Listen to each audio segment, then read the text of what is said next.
Dans cette vidéo, nous allons voir ensemble le grand 2 de notre leçon numéro 11 sur la proportionnalité. Cette leçon porte sur la notion de ratio. Deux définitions. Deux nombres A et B sont dans le ratio 3 pour 4, signifie que A sur 3 est égal à B sur 4. Donc ça se lit de la façon suivante, 3 2.4, ça se lit 3 pour 4. En fait, on va raisonner en termes de parts. Vous allez voir, après, ce sera peut-être un peu plus parlant que cette définition-là qui peut paraître un petit peu abrupte comme ça. Deuxième définition, trois nombres A, B et C sont dans le ratio 2 pour 3 pour 7, signifie que A sur 2 égale B sur 3 égale C sur 7. Donc c'est comme tout à l'heure, sauf qu'on a rajouté un troisième nombre qui correspond donc à C et au troisième nombre ici dans la liste des ratios. Donc je vous expliquais qu'en fait on pouvait avoir ça en termes de parts.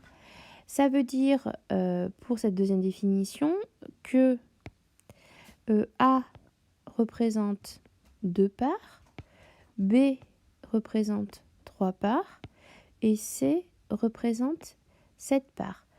Donc si on fait un petit schéma, c'est ce qui est fait juste en dessous avec cette bande découpée. Donc déjà si on calcule 2 parts plus 3 parts plus 7 parts, ça fait 12 parts. Donc en tout, si nous comptons ici, nous avons bien 1, 2, 3, 4, 5, 6, 7, 8, 9, 10, 11, 12 parts. 12 parts, voilà. Et si je reprends avec le surligneur, donc j'ai bien A qui fait 2 parts, B qui fait 3 parts et C qui fait 7 parts.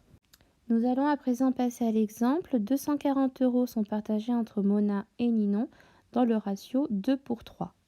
Combien chacune reçoit-elle? Donc on vous dit, les deux filles ne reçoivent pas autant l'une que l'autre et Ninon reçoit plus que Mona. Effectivement, il faut suivre les prénoms dans le même ordre que les nombres.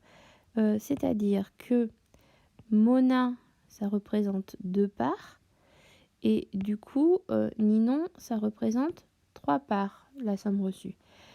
Effectivement, cela signifie que Ninon, elle a plus de parts que Mona, donc elle recevra plus d'argent. Donc d'abord, on calcule combien de parts cela représente en tout. Donc nous avons les 2 parts de Mona, plus les 3 parts de Ninon, ça nous donne 5 parts. Cela signifie que les 240 € sont partagés en 5 parties égales, puisque les parties sont forcément toutes égales, sinon ce n'est plus proportionnel. Mona en reçoit 2 et Ninon en reçoit 3. Autrement dit, Mona reçoit 2/5 de l'argent et Ninon reçoit 3/5 de l'argent. Nous avons schématisé ceci en dessous. Alors si je reprends effectivement les mêmes couleurs, Mona reçoit 2 parts, Ninon reçoit 3 parts, donc Mona 2 parts, Ninon 3 parts. Les 3 parts, ça correspond à 3/5 de la somme, mais les 2 parts correspondent à 2/5 de la somme. 240 divisé par 5, ça donne 48. Donc ça, on peut le faire à la calculatrice si on veut, même si ça se fait de tête. 48 fois 2, ça fait 96. Et 48 fois 3, ça fait 144. Du coup, cela signifie que ce 48 fois 2, 96 €, ça correspond à la somme reçue par Mona. Et le 3 fois 48, qui est égal à 144, cela représente la somme reçue par Ninon.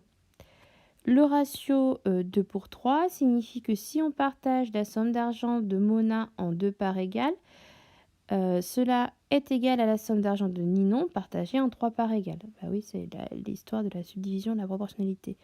Donc effectivement, vous pouvez vérifier que 96 divisé par 2, ça fait 48, c'est normal, on l'a fait là. Et que 144 divisé par 3, ça fait aussi 48. Donc chaque part en fait est égale à 48 €. Voilà pour cette vidéo.